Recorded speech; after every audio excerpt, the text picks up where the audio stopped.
दोस्तों, क्रिकेट में विकेट गिरना कोई नई बात नहीं है, लेकिन कुछ ऐसे अजीबोगरीब तरीके से बैट्समैन का आउट होना बेहद ही चौंकाने वाला और मजेदार लगता है। तो आज हम बात करेंगे क्रिकेट के कुछ ऐसे ही weirdest dismissals के बारे में।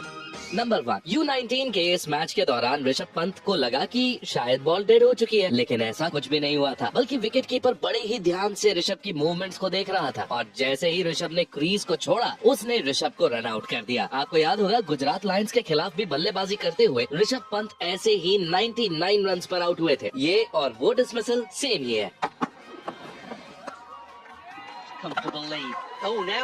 नंबर 2, द 100 में अपनी टीम के लिए बल्लेबाजी के दौरान उसामा मीर गेंद को खेलने के लिए रूम बनाना चाहते थे और रूम बनाने के चक्कर में वो इतना पीछे चले गए कि उनका बैट स्टंप से टकरा गया और दूसरी टीम की अपील पर उन्हें तुरंत आउट भी करार दिया गया। इस तरह से आउट होना किसी भी बल्लेबाज की टेक्निक पर सवालिया निशान खड़े कर देता है, क्योंकि ये विकेट देने का सबसे इजी तरीका है। हालांकि भारत के कई खिलाड़ी जैसे विराट कोहली हिट विकेट हो चुके हैं। भारत की तरफ से महेंद्र अमरनाथ सबसे ज्यादा 3 बार हिट विकेट हुए हैं।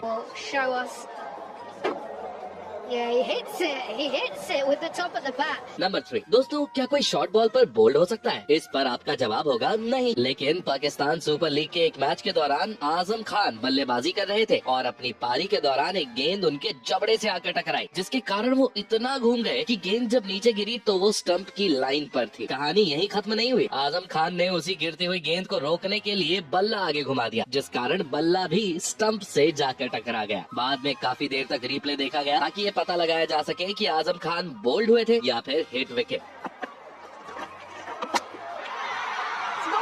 नंबर 4, यूपी प्रीमियर लीग के एक मैच के दौरान समीर रिजवी बल्लेबाजी करते हुए क्रीज को छोड़ चुके थे और जैसे ही गेंदबाज ने ये देखा, उसने तुरंत गेंद को उनकी तरफ फेंक दिया। गेंद शायद स्टंप पर लगती भी नहीं, लेकिन गेंद उनके जूते से टकराई और घूमकर स्टंप पर टकरा गई। वैसे तो दोस्तों, समीर को रन आउट दिया गया था, लेकिन आपको पता है, अगर गेंद स्टंप पर नहीं भी लगती तब भी उन्हें आउट करार दिया जाता, क्योंकि गेंद जैसे ही जूते से टकराई थी वैसे ही फील्ड ऑब्स्ट्रक्ट हो चुकी थी। इस केस में समीर के पास बस यही मौका था कि वो गेंद की लाइन से हटते और क्रीज में वापस लौटे। ये एग्रेशन पसंद आया मुझे। नंबर 5, सीपीएल के दौरान पोलार्ड बल्लेबाजी कर रहे थे और उन्होंने रन लेने के लिए गेंद को मारा। नॉन स्ट्राइक पर खड़े पूरन रन लेने के लिए भागे, लेकिन गेंद फील्डर के हाथ में चली गई और उसने गेंद को नॉन स्ट्राइक की तरफ फेंक दिया। नॉन स्ट्राइक पर खड़े बॉलर ने तुरंत गेंद ले ली और रन आउट कर दिया। लेकिन सवाल उठता है, किसे रन आउट कर दिया गेंदबाज ने? दरअसल कायदे के हिसाब से तो रन आउट पूरन को होना चाहिए था, क्योंकि क्रीज छोड़कर वही भागे थे, लेकिन रन आउट हुए पोलार्ड, क्योंकि पूरन रन कंप्लीट करने अपनी क्रीज तक पहुंच चुके थे और पोलार्ड खुद को बचाने के लिए अपनी क्रीज छोड़ चुके थे। गलती पोलार्ड की नहीं थी, लेकिन सिर्फ क्रीज छोड़ने की वजह से उन्हें इस तरह की प्रॉब्लम फेस करनी पड़ी।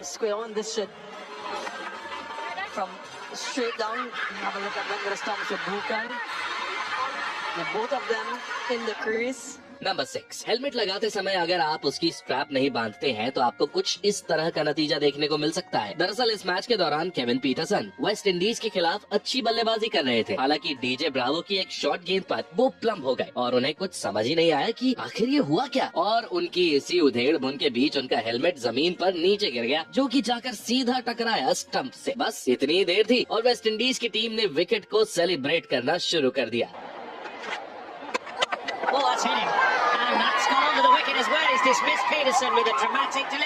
नंबर 7, एशेज के इस मुकाबले के दौरान एडम वोग शॉर्ट लेग पर बल्लेबाजी कर रहे थे। इस दौरान नेथन लियोन की गेंद पर बल्लेबाज ने बिना कुछ सोचे समझे लेग साइड पर घुमा दिया। ग्राउंड पर सबको लगा कि गेंद आगे निकल चुकी है, लेकिन 2 सेकंड बाद जब सभी ने देखा तो उन्हें नजर आया कि गेंद खुद को बचाते हुए वोगिस्ट की गोद में जाकर गिरी है। ये आउट होने का सबसे अजीब तरीका हो सकता है दोस्तों, क्योंकि अगर आपको शॉर्ट लेग नजर आ रहा है तो जाहिर सी बात है आप उसके ऊपर से उठाकर ही खेलना चाहेंगे। नंबर 8, जब गेंदबाज शॉन टेट जैसा हो तो एबीडी जैसे बड़े बड़े बल्लेबाज भी क्लूलेस हो जाते हैं। ऑस्ट्रेलिया और साउथ अफ्रीका के एक मैच के दौरान ऐसा ही कुछ हुआ, जब एबीडी क्लूलेस हो गए थे और गेंद सीधा उनकी थाइस पर जाकर लगी। ये पेन उनको रुला देने वाला था। हालांकि इस चोट के बाद सबसे बड़ी दिक्कत ये हुई थी कि वो अपना बैलेंस खो बैठे और सीधा जाकर स्टंप्स पर गिरे, जिस कारण उन्हें हिट विकेट आउट दे दिया गया। दोस्तों, एबीडी को इतना हेल्पलेस और क्लूलेस तो शायद आपने पहली बार ही किसी गेंदबाज के सामने देखा होगा। वैसे कमेंट्स में बताइए कि क्या किसी बॉलर को हिट विकेट सेलिब्रेट करना चाहिए और क्या हिट विकेट का क्रेडिट गेंदबाज को मिलना चाहिए।